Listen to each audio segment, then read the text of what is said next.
Bonjour à tous, bienvenue sur France Business TV sur la spéciale matinale Noël. Nous sommes le 24 décembre, il est 10 heures. Bienvenue sur notre émission qui traite de l'actualité économique, sociale et numérique et de toutes les belles initiatives en France.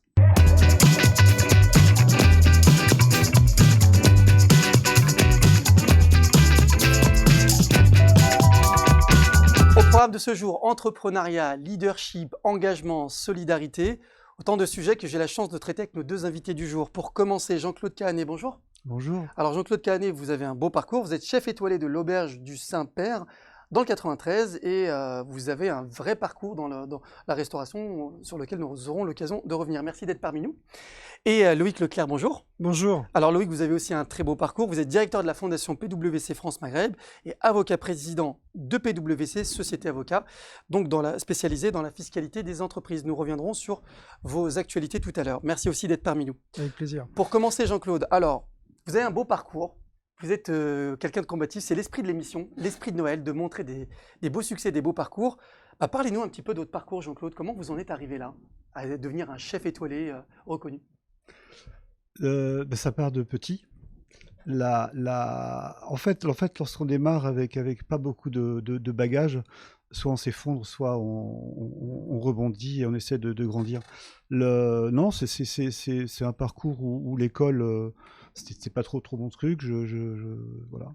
J'ai travaillé assez tôt avec mes parents. Et puis lorsque j'étais petit, à l'école, on vous expliquait gentiment que si vous n'étiez pas bon intellectuel, on pouvait faire un bon manuel. Donc je me suis orienté vers un métier manuel. Je ne savais pas trop quoi faire. Et j'ai fait cuisine parce qu'il y avait de la place. C'est parce que pourquoi, je ne sais pas. En parallèle de ça, je regardais quand même les émissions de Raymond Oliver à la télé et ça me passionnait, mais sans vraiment le savoir. J'ai eu la chance de rentrer dans une bonne école hôtelière.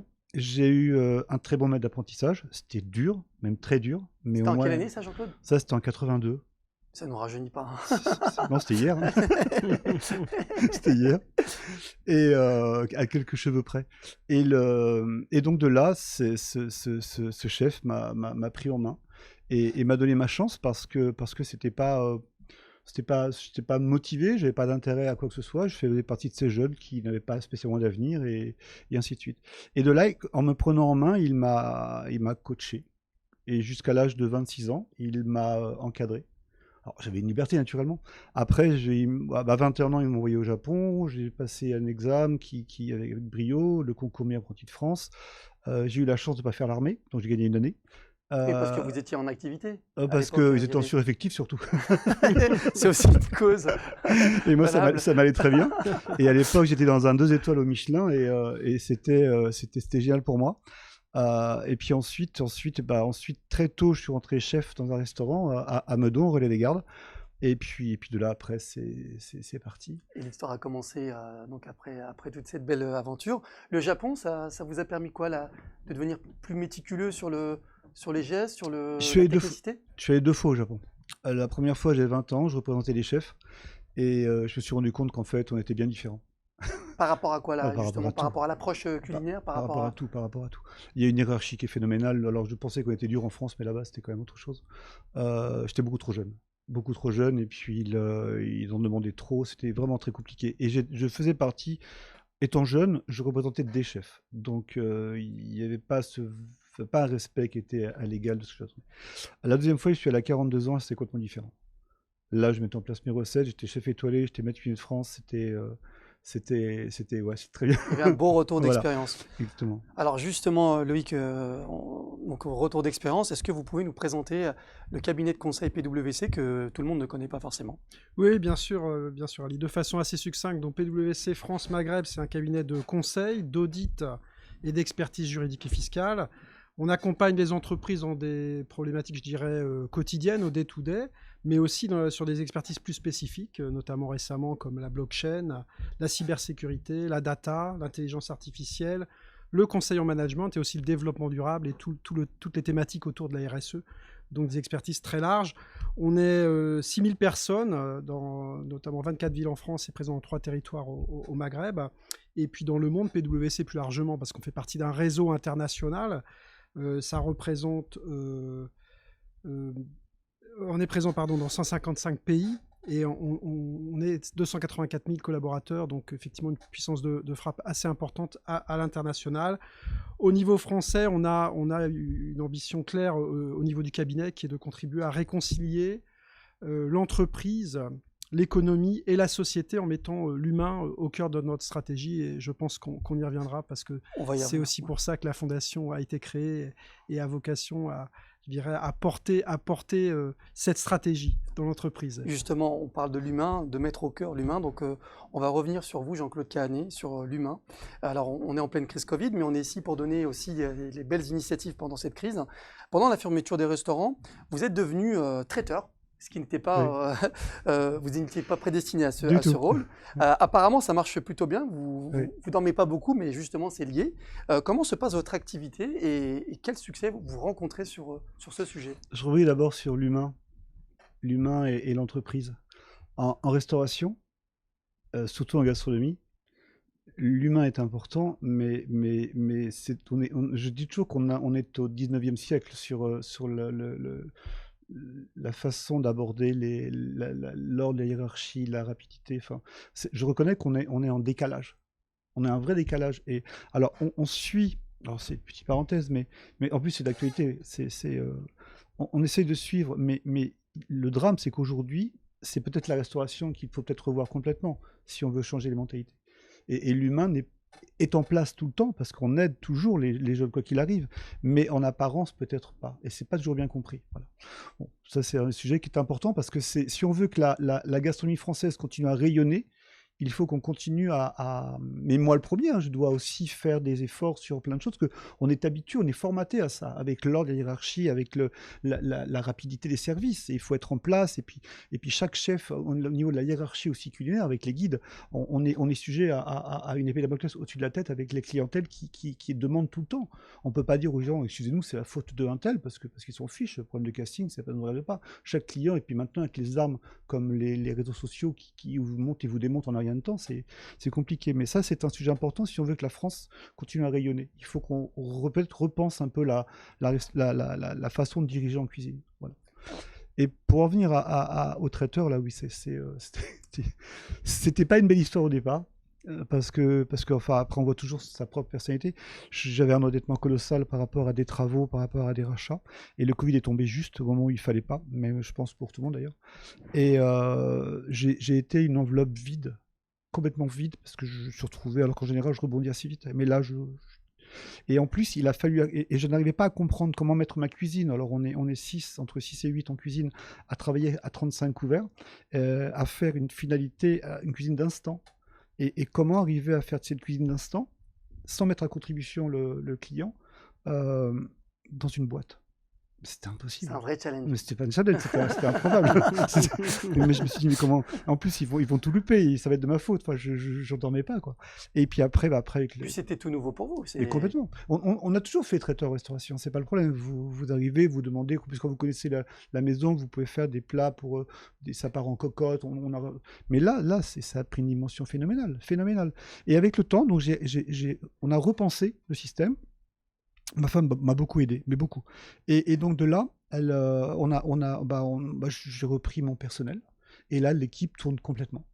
Vous travaillez jour et nuit, je crois. Moi, oui, parce que c'est ma boîte, il faut que je la sauve.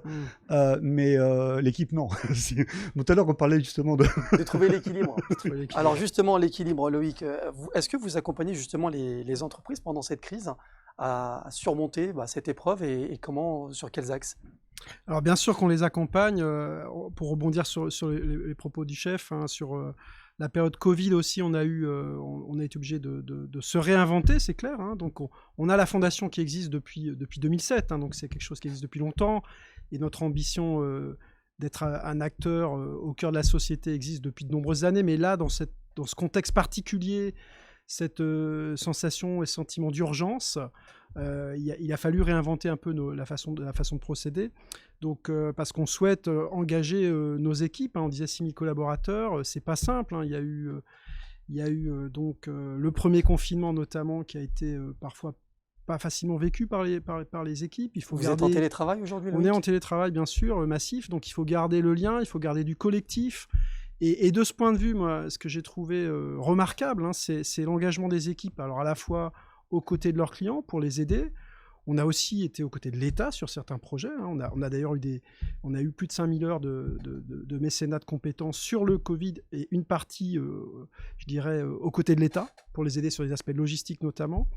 Mais l'idée, ça a été aussi justement de donner du sens aussi à ce que font nos équipes, hein, donc dans l'accompagnement des clients, mais aussi de conserver cet engagement fort au niveau des différentes associations qu'on aide au quotidien. Donc on a aussi redéployé sur cette période en mode digital, hein, parce qu'on avait beaucoup d'approches liées à ce qu'on appelle il y a différentes actions, hein, au niveau de la fondation. Il y a des actions à long terme autour de certaines associations, j'y reviendrai peut-être, prioritaires, hein, et on a des actions plus ponctuelles avec des pro bono DAIS, pro bono lab, où on aide les associations à structurer leur approche juridique fiscale, leur communication, leur plan de financement, via les expertises que nos équipes maîtrisent en fait, pour les mettre au service gratuitement de ces associations. Et dans le contexte Covid, il a fallu retravailler en mode digital, se redéployer, se réinventer complètement. Et ce que je trouve incroyable, je dis bien incroyable et je pèse mes mots, c'est qu'on était à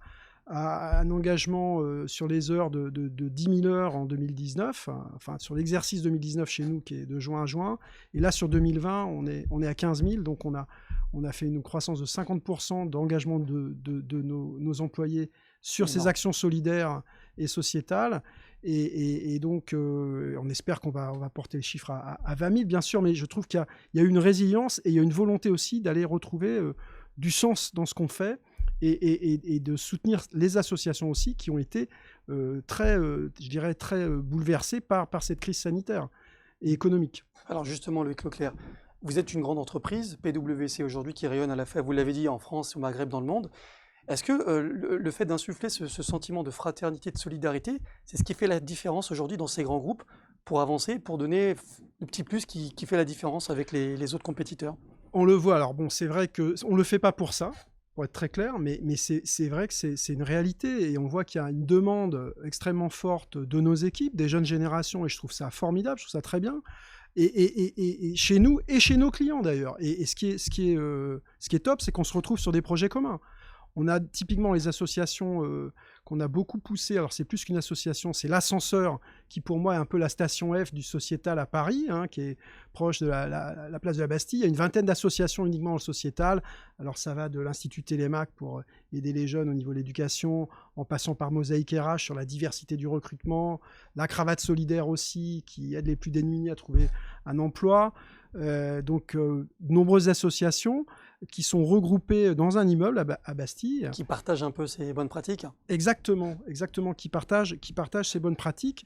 Et on voit bien que dans ce contexte, nos équipes qui ont contribué à la constitution de l'ascenseur, qui ont aidé à la structuration de l'ascenseur, se retrouvent sur des projets formidables, et en même temps aux côtés d'autres entreprises, parce qu'il n'y a pas que nous, on a été moteur au niveau de l'ascenseur, mais il y a aussi d'autres clients comme BMPP, différents clients, Adecco, qu'on retrouve aussi, je dirais, dans le cadre de ces projets sociétaux. Donc on voit qu'il y a un sens commun, et ça c'est très bien, et c'est pas fait clairement de façon mercantile, c'est fait pour aider, pour donner du sens, et une fois de plus pour réconcilier, et je pense que l'entreprise a un rôle majeur et moteur, donc pour réconcilier l'entreprise, la société et l'économie. Alors justement, l'objectif de cette émission, c'est aussi de montrer ce qui n'est pas que économie et mercantile, c'est l'égalité des chances, la diversité. Je sais que c'est un sujet, pour revenir Jean-Claude Cahanet, qui vous est cher, la diversité et l'égalité des chances. D'ailleurs, je crois que vous recrutez vos personnels aux alentours de là où vous travaillez, c'est-à-dire à Aulnay-sous-Bois, dans le 93. Comment se passe justement votre recrutement, et comment vous arrivez à faire grandir vos équipes? La gastronomie, c'est avant toute chose, c'est différent de la restauration. C'est-à-dire que lorsqu'on se lance en gastronomie, c'est pour ça qu'il y a beaucoup de déchets. Quand je dis déchets, je m'entends, ce sont les personnes qui décrochent et qui vont vers une restauration. De l'échec. Voilà, c'est pas vraiment un échec, non.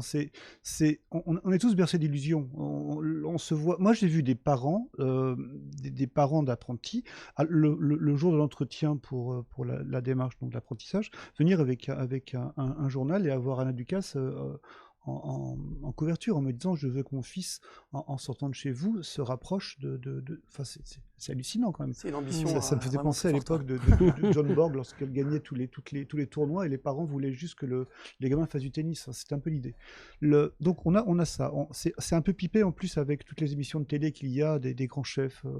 Top Chef, tout ce qu'on voilà, voit, c'est ça. Ouais, C'est très bien. C'est médiatisé. Très médiatisé. Exactement. Ouais. Aujourd'hui, on connaît beaucoup plus de chefs de cuisine que de grands médecins. Donc je trouve ça hallucinant quand même. Mais c'est bien, ça apporte du rêve, ça apporte du bonheur, c'est génial. Donc, mais ça fausse un peu l'idée, parce que la restauration, c'est pas vraiment comme à la télé. Et même si Etchebech, qui est un grand chef, hein, le Kolbe blanc-rouge, qu'on salue d'ailleurs oui, dans cette émission. on ne l'a pas eu par hasard, et bien, comme d'autres d'ailleurs.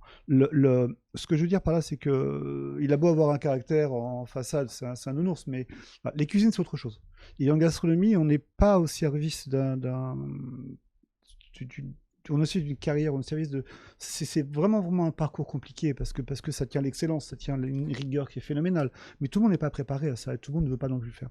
Après, on se retrouve dans une situation dans le département qui est très compliquée parce qu'il y a quand même un sacré laisser-aller, mais on peut déceler chez un jeune qui rentre en apprentissage, vous voyez assez rapidement, même s'il est issu d'un milieu défavorisé, vous pouvez assez rapidement voir s'il peut avoir des capacités d'une part à s'adapter et à progresser.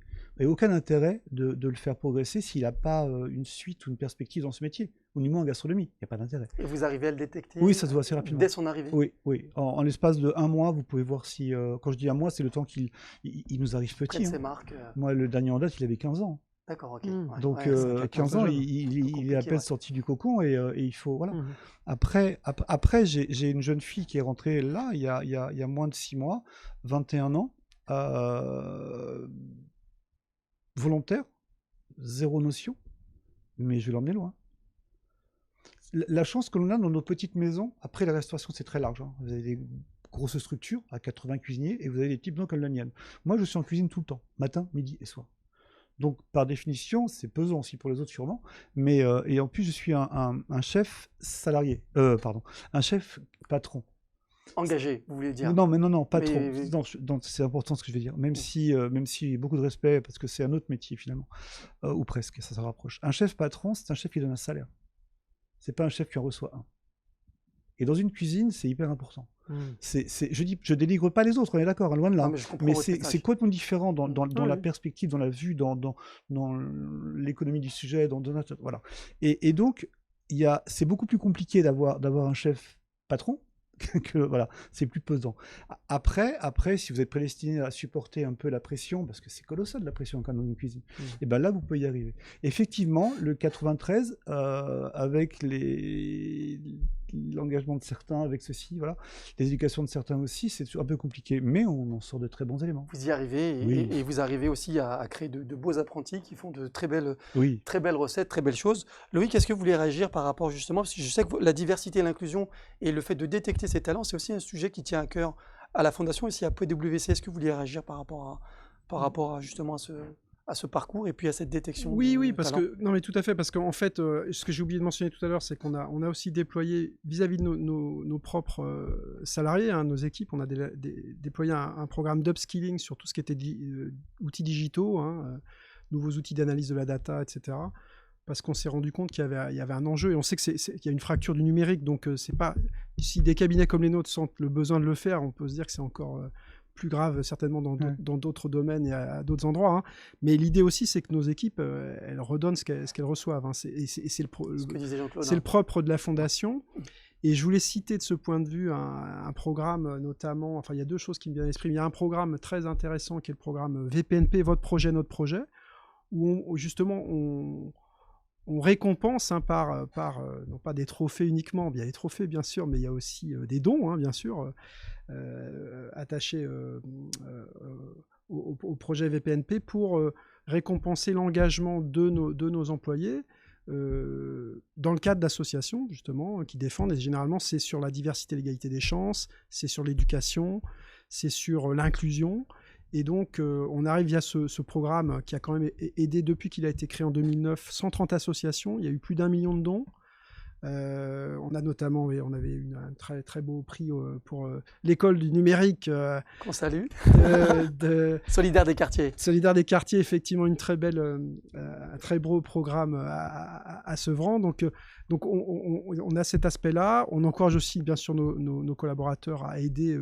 Là, c'est sur, je dirais, leur temps de travail quand on parle de mécénat de compétences, parce que quand je parle des heures que j'ai évoquées tout à l'heure, ce sont des heures. C'est pendant le travail. Pendant le travail, que bien vous évidemment. autorisez, hein. Oui, et bien évidemment, nos salariés ont leurs propres possibilités. Ils le font et on le sait. Hein. Alors là, je pense qu'on multiplierait par 3 les heures que j'ai évoquées tout à l'heure, au minimum, à le faire sur leur temps personnel. Mais c'est aussi susciter cette envie d'aller vers l'autre, d'aller l'aider. On le fait aussi dès les stages de 3e. Hein. On va chercher aussi des jeunes. Stages découvertes. Hein. Exactement, dans les ZEP pour leur faire découvrir nos cabinets. On a également des programmes autour, parce que la Fondation a aussi une vocation culturelle. Donc on a deux grands programmes avec Pompidou et avec le MUSEM à Marseille. Et on fait aussi venir les enfants des quartiers défavorisés, notamment des quartiers nord à Marseille, au MUSEM, pour qu'ils découvrent la culture. Donc, l'idée, c'est de se faire rencontrer différents mondes et d'ouvrir les portes, en fait. Hein. Et je pense qu'on a aussi, et on a une volonté claire aussi au niveau de nos équipes, de notre propre recrutement, d'ouvrir. On avait des profils assez typés, hein, avec des écoles bien connues de commerce, etc., ou les facs de droit. On veut aussi s'ouvrir, je pense, s'ouvrir sur l'autre, parce qu'on a beaucoup à apprendre et à mieux se connaître aussi au contact de profils très différents, de gens très différents, et ça nous apporte énormément, humainement, intellectuellement et au quotidien. Et à nos clients aussi, d'ailleurs. Ça vous apporte beaucoup, justement. Aujourd'hui, c'est une spéciale fin d'année, spéciale Noël. Alors, peut-être un petit mot, je me retourne vers vous, Jean-Claude Cagnier. Noël, c'est aussi l'occasion de se réunir en famille, se réunir avec ses clients, même si c'est compliqué en ce moment, mais il faudra quand même y arriver. Avec ses clients au restaurant, on aimerait bien. Hein. On viendra chez vous, donc à l'auberge. Discrètement, alors. On viendra se faire livrer. Est-ce que vous avez quelques bonnes pratiques à nous partager sur le repas de Noël, sur ce qu'on peut imaginer autour d'un bon repas de famille, même si c'est un peu compliqué en ce moment? Non, ce qui est compliqué, c'est le niveau de la ménagère à œuvrer pour son repas. En fait, comment confectionner un menu de Noël? Des idées de menu, ou est-ce que vous avez la petite touche de fin d'année à partager? J'ai fait une fois, pour un journal, ils m'ont demandé une recette. Je peux parler de la recette et de l'anecdote qui va avec. Ça suffit, mais il fallait quelque chose de simple, il fallait que ce soit pour le grand public. Enfin, c'est compliqué, parce que sinon, si on s'y met vraiment, là, on va vous perdre. Et j'avais trouvé l'idée donc de prendre des tamis chinois, des vapeurs japonaises en fait, j'avais pris une branche, c'est des Noël, donc j'ai pris une branche de sapin que j'avais séchée au four, récupéré les épines, mis un peu de sueur pour que ça fume un peu. J'avais allumé cette sueur avec ces sapins séchés, d'accord. Ça faisait donc une odeur. Une petite odeur de. C'est ça, de forêt qui brûle. Donc j'avais, en fait, la vapeur japonaise, chinoise, pardon, j'avais changé, j'avais retiré la vapeur et mis une fumette. Dedans, j'avais mis de mémoire des gambas avec quelque chose d'assez simple, un petit bouillon, citronnelle. J'étais très japonisant dans l'idée. Voilà. J'ai affirmé. Donc l'idée, en fin de compte, c'était d'avoir un petit bouillon, gambas, langoustine, homard, on peut se faire plaisir, quelques petits légumes, un peu de gingembre, un petit tronc vert, on est dans la légèreté. Et quand vous ouvrez vous inhalez la fumette, et ça vous prépare les papilles gustatives justement à tout ça. C'était un petit peu drôle. Et l'anecdote, elle vient là, c'est que c'est passé dans le journal, et une personne m'appelle en me disant que ma recette ne fonctionnait pas. La notice n'était pas bonne. Non. Pour la personne. C'est qu'il avait un sapin en plastique. Intéressant. C'est intéressant. Et qu'il a mis sa branche au four et que ça a fondu. C'est vrai que c'est des choses qui peuvent arriver. Alors, c'est déstabilisant. Jean-Claude, pour revenir sur un sujet peut-être plus sérieux, vous confectionnez aussi des repas aussi pour les personnes dans le 93. Je sais que vous avez organisé récemment alors je ne sais pas, on dit un grand repas. Il y a le repas des voisins, mais il y a un grand repas magasin centre commercial au Paris Nord pour 1500 personnes. Est-ce que vous pouvez nous en dire deux mots? Oui, ça fait déjà un petit moment, ça c'était arrivé. C'était avant. Ouais. Avant bien évidemment le. C'est parti bêtement d'une situation où les personnes sont venues me voir, les centres sociaux, et ils avaient tous les ans, ils avaient un repas à faire pour pour un type précis de la population indonésienne. Et donc de là, ils m'ont demandé de mettre une touche gastronomique sur ce repas. C'était compliqué. Et j'ai dit, mais on va démocratiser votre histoire. Faut faire ça. Bon, après, c'est parti, on a différents après-études. Et on est arrivé, au final, à faire ça au Paris Nord. De 2000 personnes, oui, même pas, oui, on est passé, non, même pas 2000 personnes, on est passé à 1500 personnes. Mais avant, c'était un petit peu moins. Voilà. Et donc, non, ce qui était génial, c'est qu'en fait, j'ai mis à contribution mes fournisseurs, et ils ont joué le jeu, ça, c'était génial. Et on a fait pour 5 € par personne. On a mis une entrée de foie gras. Ensuite, il y avait des noix de Saint-Jacques. Après, il y a une volaille fermière avec du homard et un Paris-Brest. Et l'anecdote, c'est que moi, j'ai une petite cuisine où on fait 30 couverts. Donc il a fallu se réinventer. Et là, mais c'est pas se réinventer, c'est improviser. Là, c'est plus Jean-Claude Kelly, c'était Harry Potter. Et donc du coup, on a commencé à faire. C'était encore n'importe quoi, faut être honnête. Et on a commencé à le service a démarré, alors une location de table, de tout. Je devais avoir 70 personnes des centres sociaux qui devaient m'aider, recruter un peu partout, et des gens que je voyais régulièrement, parce que ça bouge beaucoup sur Aulnay. Moi, j'adore cette ville. Et quand elles ont vu le menu, les personnes, elles sont inscrites à table. Il a fallu que je recrute, moi, en urgence, des amis pour venir m'aider, parce qu'on ne pouvait pas les sortir. C'était trop juste. Alors, là, j'en ris, mais sur le coup, j'étais moins. Et les derniers Paris-Brest, qu'on les cuisait pièce par pièce, par fournée de 30, dans mes fours, partaient de ma cuisine alors que l'entrée était déjà lancée. C'est drôle. Mais ça a fait un lien, tout ça. Moi, j'aime bien le lien social. Ça a fonctionné, c'était pas prévu, et justement, c'est une belle initiative. Alors, Loïc Leclerc, vous êtes le directeur donc, de la Fondation PWC. Je sais que ces belles initiatives, vous les portez aussi vraiment à bras-le-corps. Est-ce que vous pouvez nous dire 2 mots sur la promotion des réussites françaises, qui est un sujet aussi qui vous importe sur l'accompagnement de vos partenaires? Tout à fait. Alors sur la partie, c'est un programme Let's Go France, qui a vocation effectivement à promouvoir les réussites françaises. C'était un peu un programme qui a été lancé au départ pour lutter contre le French bashing et pour montrer qu'on a des startups, on a des jeunes entreprises très innovantes qui portent de très beaux projets. Ça peut être dans le médical, ça peut être dans le numérique, ça peut être dans l'environnemental. Et au fil des années, on a vu qu'il y avait, c'était incroyable en termes de talent et d'innovation. Et donc, on promeut, on a un prix important d'ailleurs sous l'égide. D'ailleurs, Let's Go France est sous le patronat d'Emmanuel Macron, du président Emmanuel Macron. Donc, c'est quelque chose du président de la République. Exactement, du président de la République. Et donc, le ministère de l'économie et des finances vient régulièrement à la remise des prix. Donc là, je pense qu'on essaie de porter ces réussites. Ça, c'est un pan de notre activité. Il y a un autre point que je voudrais mentionner, c'est pas un cadeau de Noël parce qu'on parle de Noël, mais c'est le projet, c'est plus qu'un projet parce que c'est concret, c'est pour ça que pour moi c'est un peu un cadeau de Noël, c'est Move Up. C'est un projet qui a vu le jour il y a quelques semaines.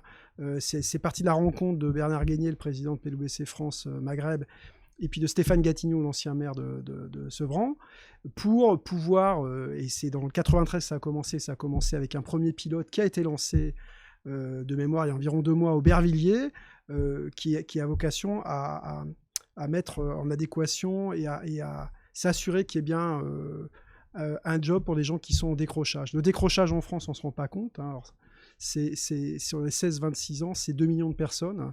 C'est un coût monumental pour la société. C'est 3% du produit intérieur brut. Donc, c'est énorme. Et il y a un enjeu fort aussi, et je dirais, non pas de rescolariser, mais de remettre dans un système économique et d'emploi des jeunes qui sont complètement décrochés. On y va via le système associatif dans les banlieues, les associations, notamment les clubs de sport. Et donc, c'est vraiment, et avec des grands partenaires, des grands groupes qui s'engagent vraiment pour chaque emploi. Donc, c'est un projet, je dirais, concret, c'est pas un projet conceptuel.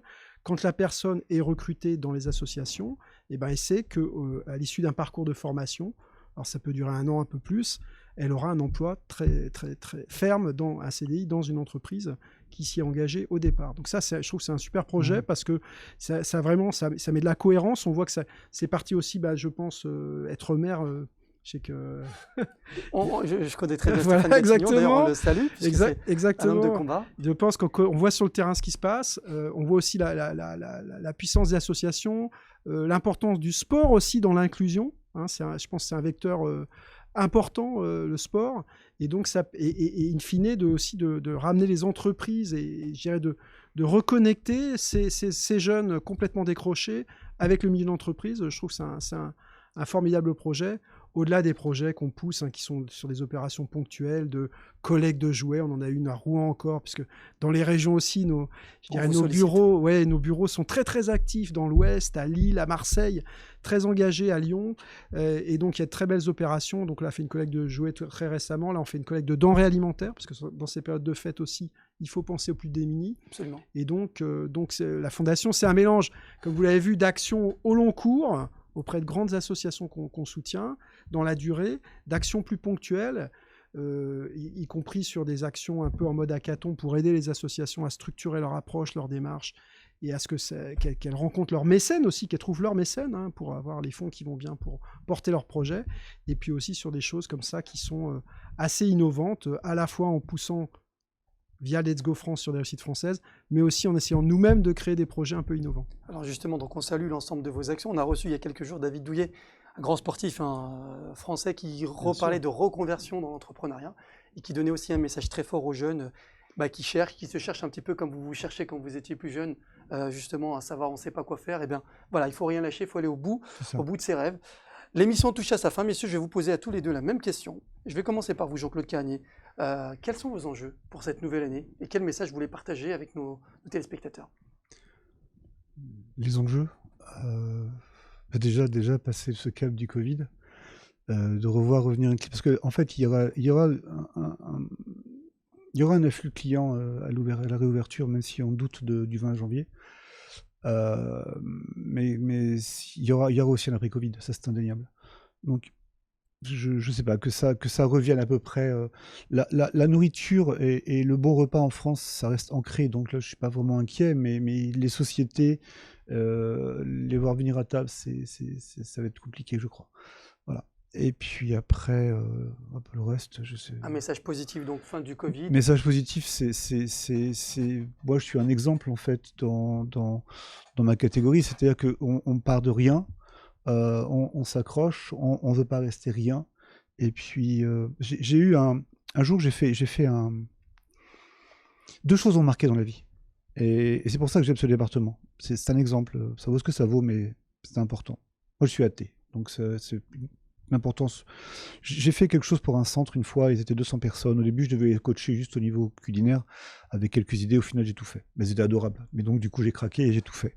Et à 2h du matin, on a remballé. Et puis, j'étais avec ma femme. Mais on a vraiment dégusté. Vraiment. Et il y a une dame, 70 ans, musulmane, qui a dit à une personne, pas à moi, elle a dit, ce jeune chef mériterait d'être puissant pour aller au paradis. Sachant la valeur que ça peut avoir, pour moi, ça a été un des plus beaux compliments que j'ai eu. C'est un message qui touche au cœur. Oui, parce que c'est la profondeur. Et c'est ce que j'aime dans ce département, c'est la profondeur qu'il peut y avoir. C'est vraiment énorme.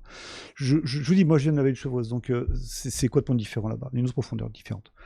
Et une autre fois, et ça touche beaucoup plus les jeunes, je faisais une démonstration dans une école de Montreuil, avec la classe qui est au fond de la cour, celle qui est laissée pour compte. Et on préparait une assiette gourmande. On n'avait jamais fait de dessert. Et on a fait 6 desserts différents sur une assiette pour 30 personnes. Parce qu'il y avait la mairie, tout le monde venait. Et c'était des jeunes compliqués. Et à la fin, il y a un petit gars qui vient me voir, il me dit chef, je peux vous parler? Je lui dis oui. Il me dit moi, je voudrais être comme vous. Moi, je le regarde, je fais tu es cuisinier? Il fait non. Et puis là, il rigole, il fait non, moi je veux pas, si je suis cuisinier, je vais tout manger. Voilà. Et il me fait non, je voudrais qu'on me respecte comme vous parce que pendant 4 heures, pas un seul a haussé le ton, pas un seul a demandé à aux toilettes pour fumer une cigarette, et ils vous ont tous appelé chef, vous ont respecté. Moi, je veux qu'on me respecte comme vous. Et là, je lui ai dit, rien de nous reparler, et je lui ai dit, trouve-toi un pôle d'intérêt, va au bout des choses, écoute, et un jour on t'écoutera. Et ça, c'est des messages qui pour moi sont importants, quel que soit le sujet. Ça peut être le sport, n'importe quoi. Mais voilà, il faut faire quelque chose. Réussir dans sa discipline, écoute et on t'écoutera. J'aime beaucoup. C'est un slogan, ça sonne comme un slogan. Loïc, même question. Vos enjeux pour cette nouvelle année, à la fois nationaux, internationaux, locaux, pour votre entreprise? Avant tout, nationaux et locaux, hein, on va être On commence simple. Franco-français, cocorico. Absolument. Non, ce qui est important, bon, cette année, comme le soulignait le chef, bon, on a quand même eu 2 vagues de Covid, donc l'idée c'est d'être résilient, hein, c'est de préserver l'emploi. Hein. On parlait tout à l'heure de l'entrepreneur, le patron, hein, c'est aussi ça, c'est je dirais, préserver et sauver ses salariés, hein, c'est la première chose. Donc ça, la résilience, on l'a démontré. Je pense qu'on a un enjeu considérable en tant que PwC pour aider dans le cadre de la reconstruction, hein, sur les grands projets. Il y a des projets considérables sur la décentralisation. Enfin, cette crise aussi a, alors peut-être pas généré des bonnes choses, mais en tout cas fait bouger les lignes. Hein, et donc on va sans doute être relocalisé, être plus en région. Et donc il faut qu'on accompagne à la fois nos clients, mais aussi l'État, les différentes institutions pour pousser ces programmes de reconstruction économique, parce qu'on va passer aussi par cette étape. Hein. Là, cette crise, elle est sanitaire, mais elle a fortement impacté l'économie. Et donc, l'idée, c'est aussi que nos équipes, hein, qu'on garde le collectif, qu'on garde cette dynamique, cette envie, cette niaque, c'est ça qui est important. On disait ça, il faut une flamme, c'est un moteur, hein, il faut y croire, il faut se battre. Ça, c'est sûr que ça ne va pas être simple dans les prochaines semaines, prochains mois. Faut s'accrocher, mais en même temps, je pense qu'il y a des choses formidables à faire collectivement. Et ça donnera du sens à tous, à ce qu'on fait aussi au quotidien. Et pour moi, c'est ça l'enjeu. Et pour l'instant, ça s'annonce très bien parce que sur les premiers mois, encore récemment, on a un engagement solidaire qui monte, qui explose, je dirais, dans le bon sens du terme, en croissance. Et donc, il faut qu'on continue en se réinventant, comme on disait, parce que c'est pas simple. On fait plus aussi, on avait des choses beaucoup plus en proximité avec les associations, et ben on se réinvente en digital, mais on peut le faire et on va continuer à le faire, et je pense qu'on a un rôle encore plus fort, toujours sur ce qu'on disait, hein, et c'est pas une formule juste entre guillemets politique, hein, réconcilier vraiment, et je pense qu'on va le voir dans les prochains mois, et c'est un des enjeux aussi de la France, hein, de bien réconcilier l'entreprise, la société et l'économie, pour que tous collectivement, on soit plus fort et on aille plus loin. Réconcilier les acteurs économiques. Je vous remercie beaucoup Loïc Leclerc pour votre témoignage, pour la promotion de ces belles réussites en France. C'est le ton de l'émission, donner la parole aux belles réussites françaises. Merci aussi Jean-Claude Carnier pour votre témoignage, pour ce beau parcours et pour montrer aussi que la Seine-Saint-Denis, ce beau département, eh ben, il y a aussi de belles réussites et il y en aura régulièrement qui viendront témoigner comme vous. Eh bien écoutez messieurs, merci, je vous dis à très bientôt, passez un joyeux Noël, de joyeuses fêtes et à très vite pour une nouvelle émission autour de l'actualité économique, sociale et numérique et vous l'aurez compris de toutes les belles initiatives en France.